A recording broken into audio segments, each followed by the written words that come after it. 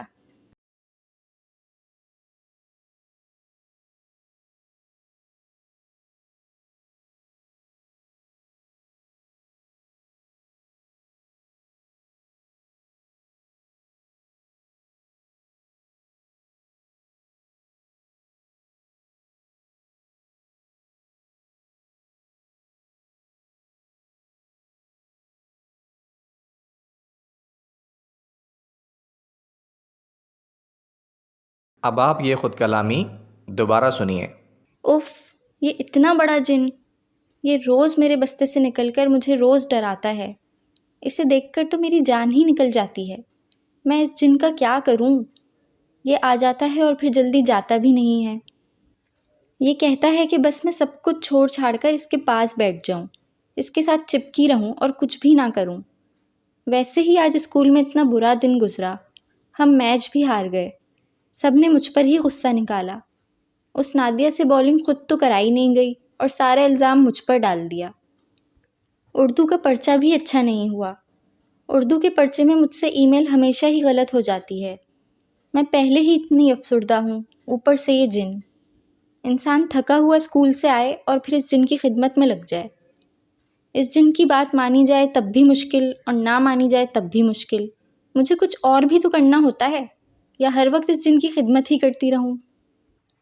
آج میرا بہت دل تھا کہ میں دادوں کے ساتھ باتیں کروں، چھوٹی بہن کے ساتھ کھیلوں، امی کو میچ کے بارے میں بتاؤں اور اپنی سالگرہ پر ملنے والے کھلونوں سے کھیلوں، لیکن اف، یہ جن مجھے کچھ بھی نہیں کرنے دیتا۔ یہ میری جان کو آ جاتا ہے۔ ویسے تو میں ایک انسان ہوں اور اللہ نے انسان کو اشرف المخلوقات بنایا ہے۔ وہ چاند پر پہنچ گیا، اس کو اتنی ذہانت دی کہ اس نے پہاڑوں کی ناقابل تسخیر چوٹیوں کو سر کر لیا، تو میں اس جن کو قابو کیوں نہیں کر سکتی؟ میں روز تو اس جن کو قابو کرتی ہی ہوں، تو پھر آج یہ پریشانی کیوں؟ میں آج بھی انشاءاللہ ہوم ورک کے اس جن کو ضرور قابو کر لوں گی۔ ہاں کر ہی لوں گی انشاءاللہ۔ مشق نمبر 2 ختم ہوئی۔ اب آپ تھوڑی دیر میں مشق نمبر 3 سنیں گے، لہٰذا کتاب میں دیے گئے مشق نمبر 3 کے سوالات غور سے پڑھیے۔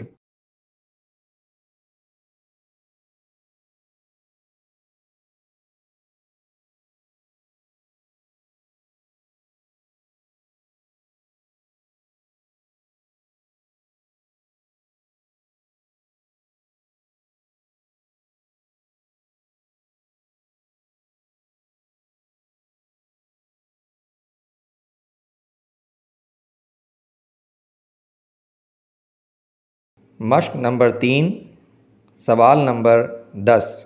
آپ وقت کی اہمیت کے بارے میں 6 افراد کے درمیان ہونے والی گفتگو سن رہے ہیں۔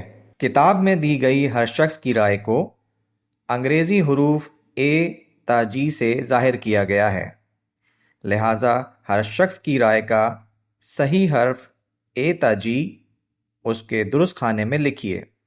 یاد رکھیے، انگریزی کے ہر حرف کا استعمال صرف ایک بار کیا جائے گا۔ انگریزی کا ایک حرف اضافی ہے جسے استعمال کرنے کی ضرورت نہیں۔ آپ یہ گفتگو 2 بار سنیں گے۔